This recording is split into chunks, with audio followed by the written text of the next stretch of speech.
Hi students, I'm Dr. Bhavana, I'm Zoology faculty. Today we are going to deal with body fluids and circulation.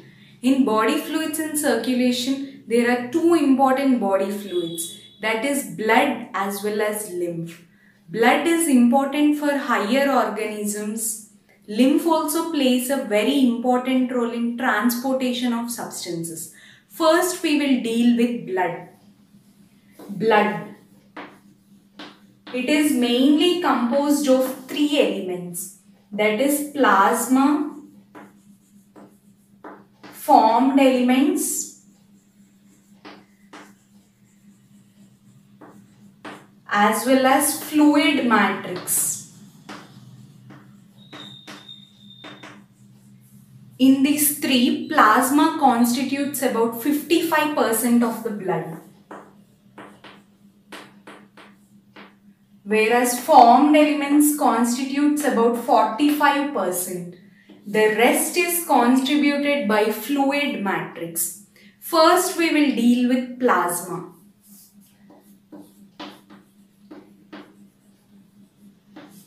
As we all know, plasma constitutes about 55% of the blood. Majority of the plasma is water.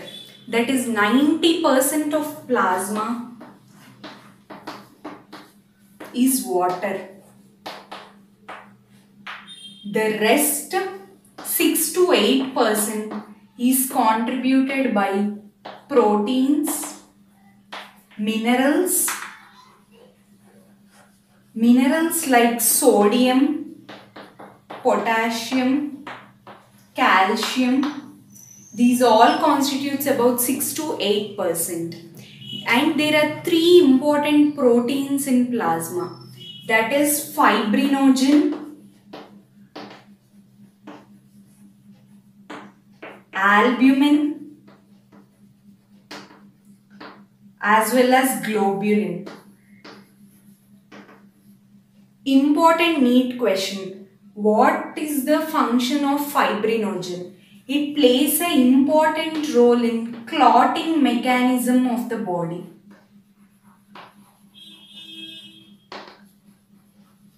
And albumin.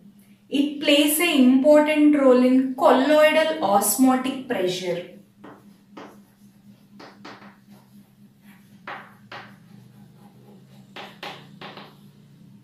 Whereas globulin, it plays an important role in defense mechanism of body.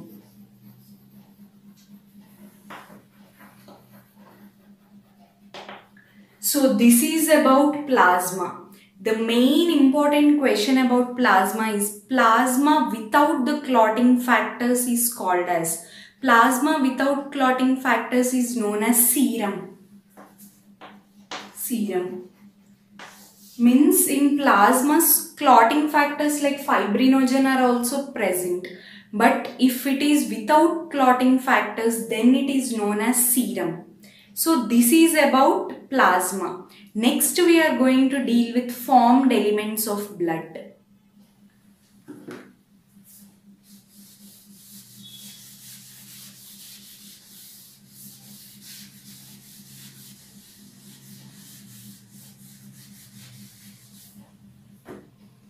Formed elements. As we know, formed elements contribute about 45% of the blood. So, we all know about red blood cells, white blood cells as well as platelets. These three are contributing to formed elements. RBC are also known as erythrocytes.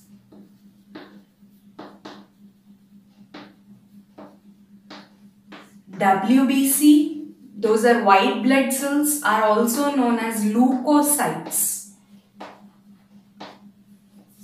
Whereas platelets, they are also known as megakaryocytes.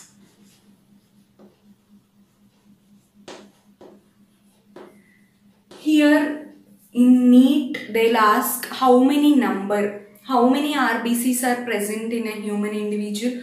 how many WBC and how many platelets are present. RBC, they contribute about 5.5 to 6.5 millions. See here, units are also important. That is cubic mm. Okay. Next, WBC, they contribute about 6,000 to 11,000. If it is in excess or if it is low, then they will affect the disease will be coming, like WBCs, like leukemia and all. So next, platelets, they contribute about 1.5 to 3 lakhs. If there is above or below this number, then they contribute for a disease. RBCs, they are biconcave in shape and there is nucleus is absent in RBC. They are red in color. Why they are red in color? Due to presence of hemoglobin. They are red in color. So nucleus is absent. They are biconcave in shape. And RBCs, what is the graveyard of RBC? Important question. What is the graveyard of RBC? Means how are RBCs destroyed? That is, they are destroyed in spleen. What is the lifespan of RBC? Lifespan of RBC is 120 days. Means for every 120 days, one new RBC is generated in our body. They are present in millions. So they die in the spleen and they are regenerated. What about WBC? They are colorless. RBC are red in color. These are colorless. They are white in color. And this is 6,000 to 11,000. Here hemoglobin is absent. Here in RBCs hemoglobin is present. Next, about platelets. These contribute about 1.5 to 3 lakh. So platelets, they play a very important role in coagulation of the body. Means they play an important role in clotting mechanisms.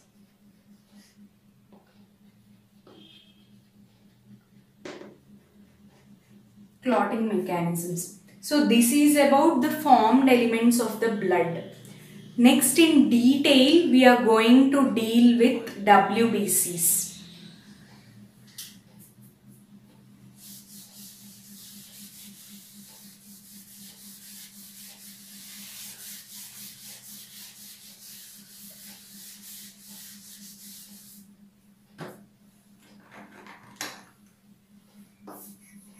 WBCs.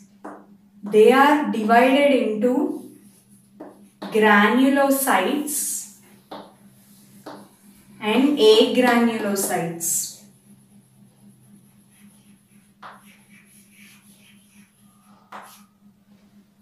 Granulocytes. In granulocytes, there are three types, that are neutrophils, eosinophils, basophils.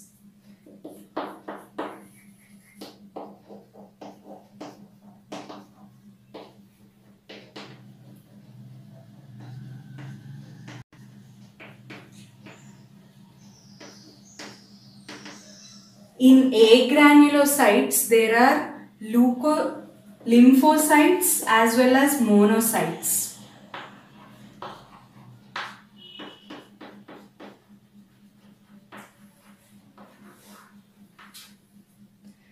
Here, how many neutrophils? This is an important neat question. How many neutrophils are present and how many eosinophils? See here, numericals are very important.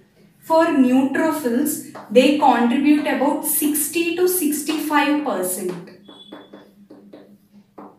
Eosinophils, they contribute about 2 to 3%. Basophils, 0.5 to 1%.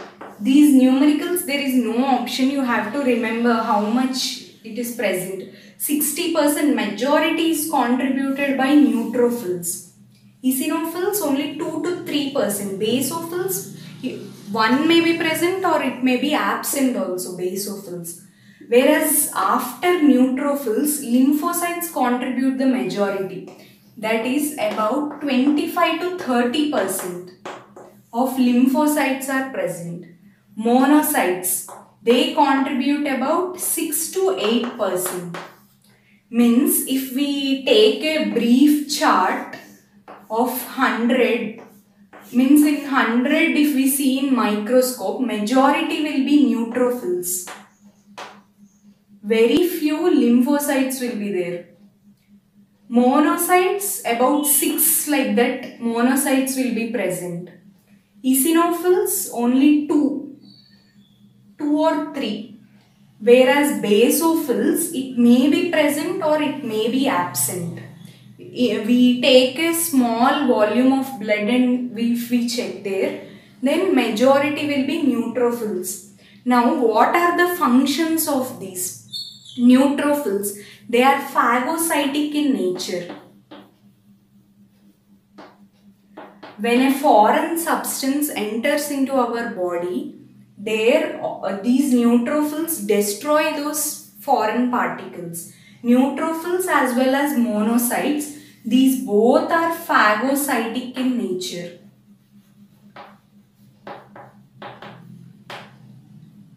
Whereas eosinophils, if eosinophils are increased in our blood, what will happen if eosinophils are increased?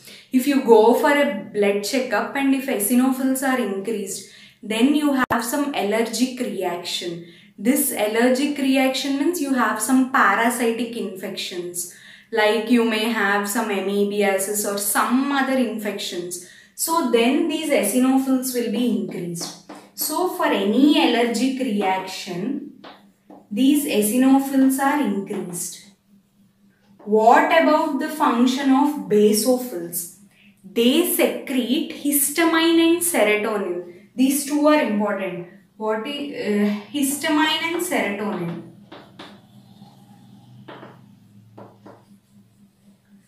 From where are these histamine and serotonin secreted? They are secreted from mast cells. Previously in last year NEET, they have asked what is the function of basophils. Basophils, they secrete histamine as well as serotonin. ठीक है? आप समझ रहे हैं ना? So lymphocytes, they are divided into B lymphocytes as well as T lymphocytes. What is the use of these lymphocytes? They play an important role in immune mechanisms of the body.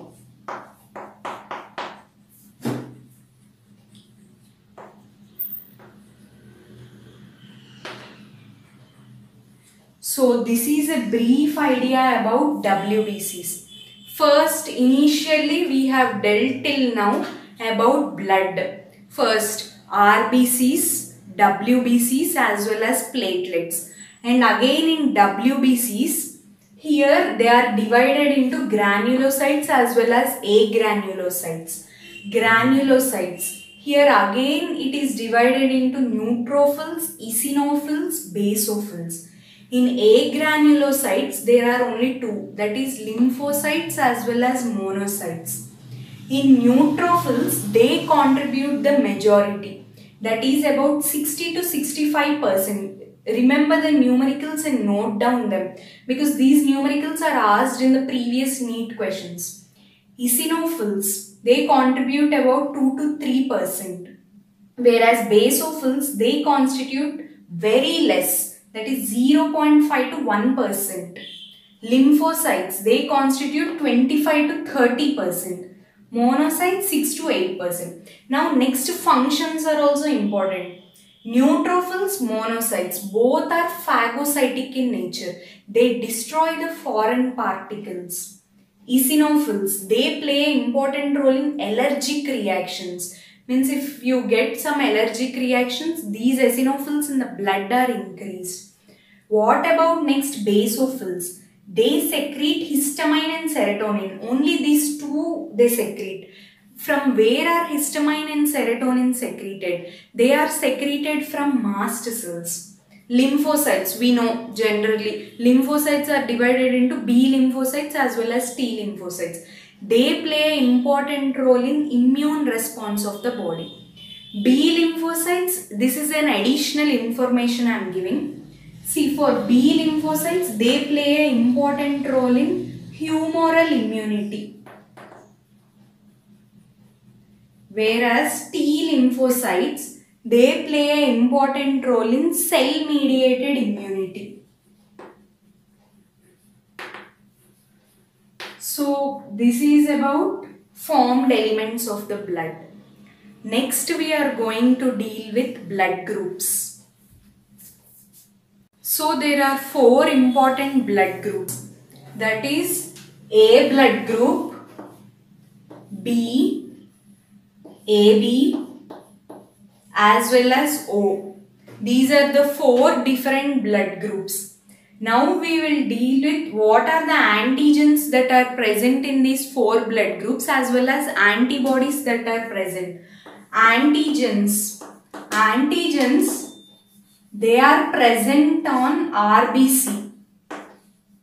They are present on red blood cells. Whereas antibodies, for A blood group, the antigens on RBC are anti-B. Whereas for B blood group, the antigens are anti-A. Whereas for AB, A as well as B, both the antigens are present on RBC. Whereas for O blood group, there are no antigens. These are the 4 different blood groups. When it comes to antibodies, anti-A antibody is present for A blood group. Anti-B antibody for B blood group. There are no antibodies for AB blood group. Whereas for O, A as well as B, both antibodies are present. So this is about the 4 different types of blood groups that are present in human individual. Here the universal donor means this person can donate blood to all the other 3 groups. That is O blood group. O blood group is known as universal donor. Whereas AB is universal recipient. That is, it can donate, it can receive blood from all the blood groups. O can donate to universal donor. These are the 4 different blood groups which are present. Now, how you will differentiate between positive and negative individuals? When we ask for a blood group, you say it is O positive, some say O negative. How you will differentiate? That is through RH factor. RH, it is derived from rhesus monkey. This is derived from rhesus monkey. It helps to differentiate between positive and negative individual. Generally, this is I am giving additional information, that is O positive as well as O negative. You can't say O positive individual as universal donor. Only O negative is universal donor. O negative is universal donor. See, this is important NEET question. Which are the universal donors? O positive also they are giving nowadays in option. So you should choose O negative. While as AB positive and AB negative, AB positive is universal recipient. AB positive. So these are the different blood groups. And how you will differentiate is by RH factor, that is positive or negative. And the important question here is in RH, there is a syndrome known as erythroblastosis fetalis.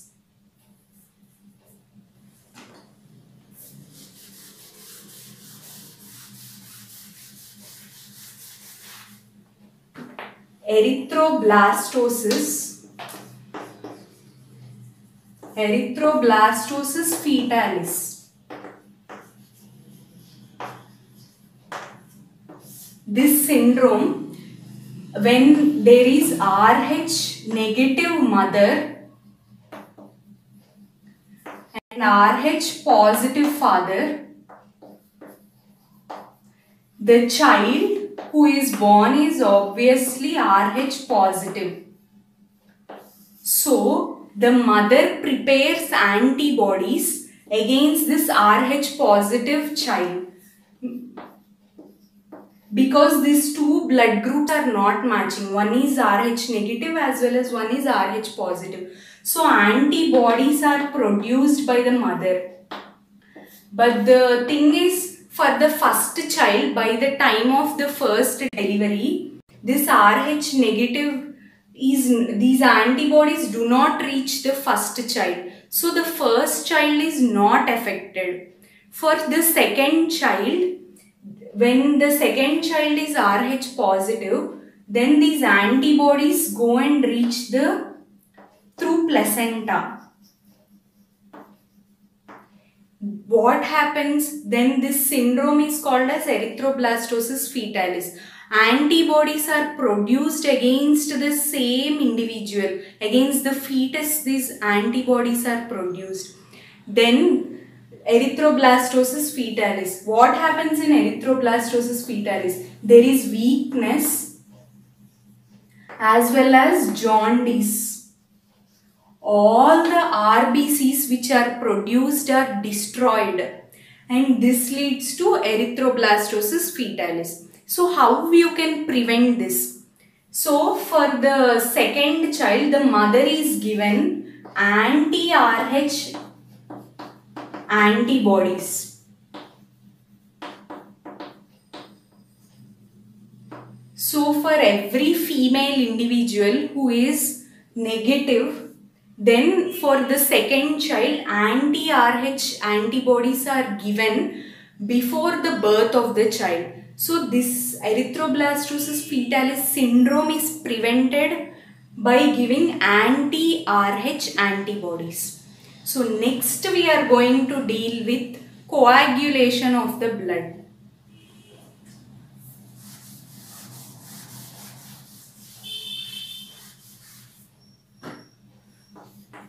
As we all know, platelets play a very important role in coagulation of the body.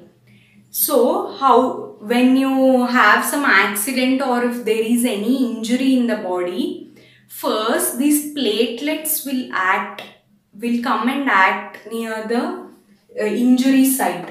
Suppose there is an injury, then scum is formed. What is scum? That is threshold of fibrins. It is, see, whenever you have an injury, then within 24 hours you will have some brown colored thing. That is known as scum. So all the fibrin which comes and act, and then a clot is formed. Within 24 hours, clot is formed. This full is through action of fibrin. How you all wonder how this fibrin is formed. So this fibrin is formed by conversion of inactive, means this fibrin will always be in inactive state. Inactive fibrinogen is converted into fibrin through an enzyme. See, this is an important question. How is inactive fibrinogen converted into fibrin? This is converted through an enzyme known as thrombin. How is this thrombin formed?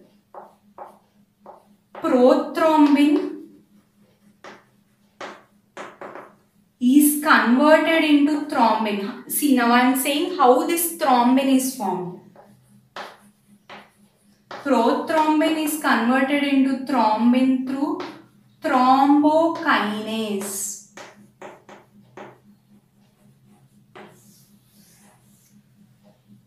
Through thrombokinase. Calcium, which is factor 4. There are 12 factors which help in clotting of blood.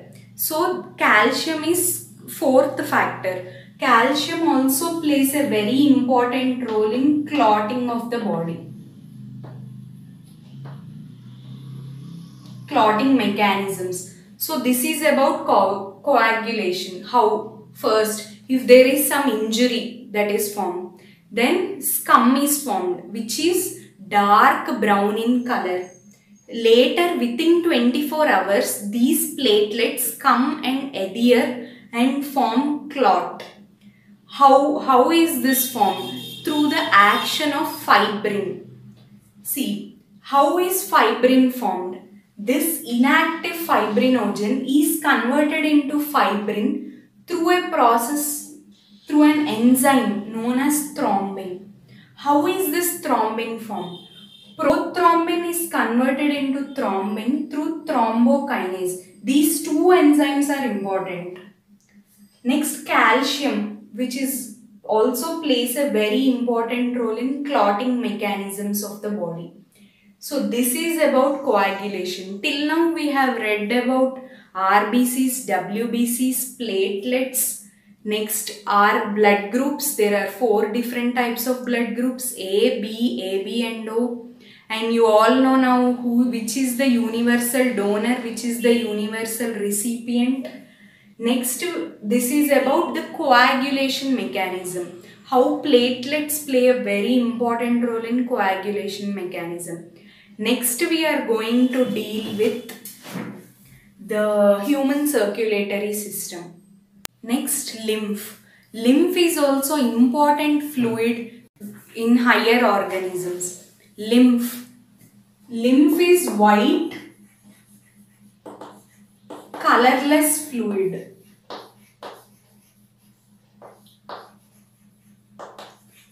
It is present in between the cells of the tissues. Fats are absorbed through these lymph vessels. In lacteals through those intestinal villi. Means lymph has lacteals.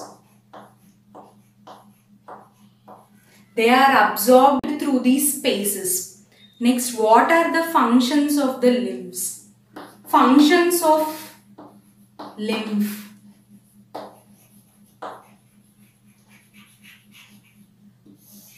Lymph helps in exchange of gases. It helps in exchange of gases between the blood. The other important use is it plays an important role in carrier mechanism. Means it helps in transportation of nutrients as well as hormones. Nutrients as well as hormones. And the third important function is it plays an important role in immune mechanisms of the body. Immune mechanisms. So this is about the lymph. Lymph is also important fluid for higher organisms. It is white, colorless fluid. Fats are absorbed through these intestinal villi. Next comes for the functions of the lymph. What are the main important functions of the lymph?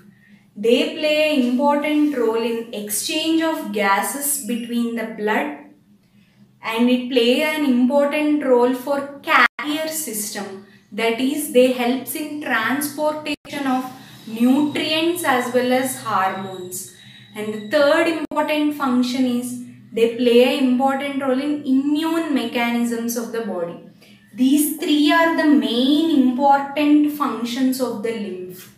They are asking in NEET, what are the functions of the lymph? A option, B option, like that they are giving. So these three are the main important functions of the lymph. Next we are going to deal with circulatory pathways.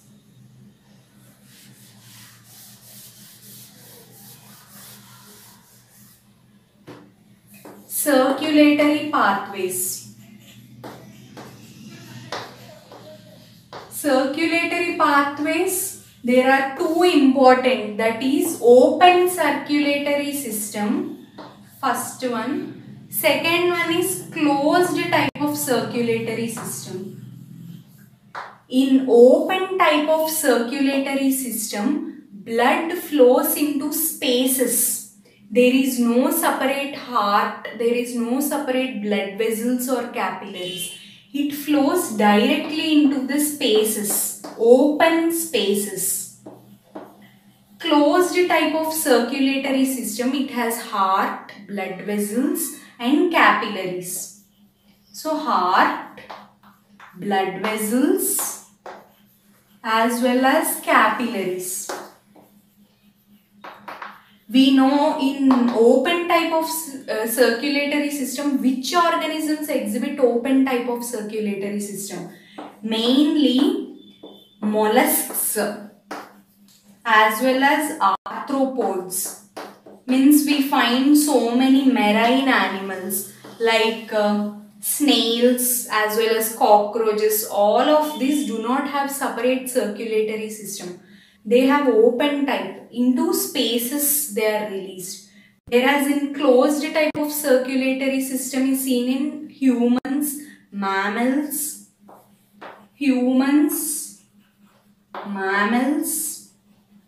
as well as all other higher organisms. And annelids also you see closed type. Annelids means examples are earthworm as well as taenia. Everything we find closed type of circulatory system. Earthworms.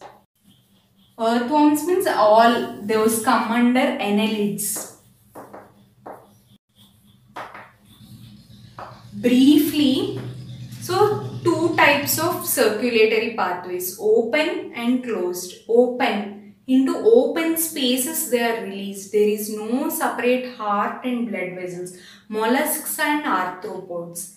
Whereas in closed type of circulatory system, heart, blood vessels, everything is present. In annelids, humans and as well as mammals all exhibit closed type of circulatory system. For example, fishes. How many chambers do fishes have? Fishes have two-chambered heart.